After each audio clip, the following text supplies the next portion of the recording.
In today's parting shots, millions of Muslims around the world are celebrating Eid, and this comes as the annual pilgrimage of Hajj reaches its end.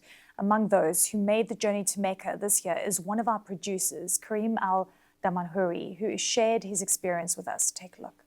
The Hajj, or the Muslim pilgrimage, it is one of the largest annual gatherings in the world. This year, about 2 million people are performing Hajj, but that's less than 0.1% of the world's Muslim population. Hey, I'm Kareem, one of the lucky ones who will be fulfilling the Hajj dream in 2025. And so I'll be taking you with me all the way from here in Denver, Colorado to Saudi Arabia, where I'm going to be stoning the devil. More on that later. In the meantime, off we go.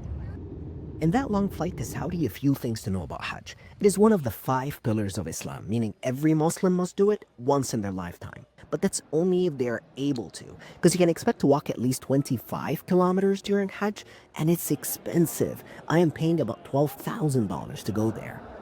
And by there, I mean Mecca, which only Muslims can enter, and its surroundings. I'll be showing you the different rituals there.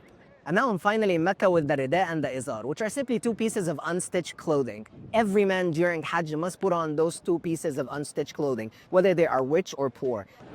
They can no longer put on fancy clothes, perfumes, clip their nails, shave their beard, cut their hair, fight, or even argue. And you can imagine how tough that could be, especially if you're in the scorching heat, in an overcrowded place for days on end.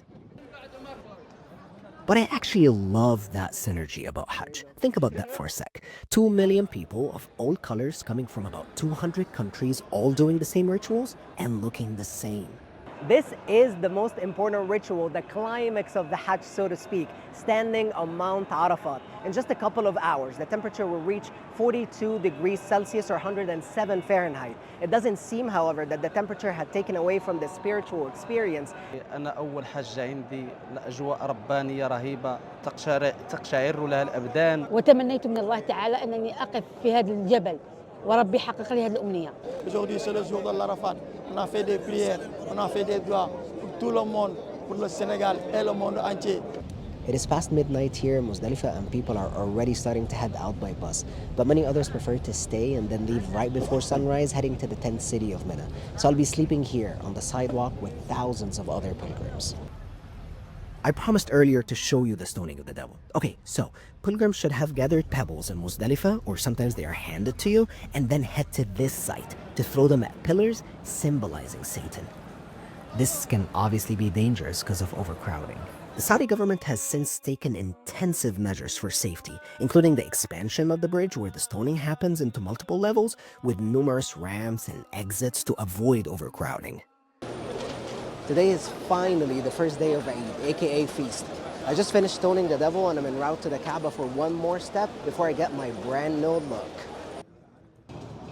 And that's it, I just got my brand new look and fully shaved my head, which is actually something I've never done before. But more importantly, I can now change into regular clothes. There's also a ritual slaughter and distribution of the meat to the poor, but that will be done on my behalf. I'm gonna be staying here for a few more days before I head back to Colorado, but for now it's official. I am a Hajji, which is what you call somebody who completes Hajj. And for me, this is indeed a very happy Eid, maybe even the happiest ever.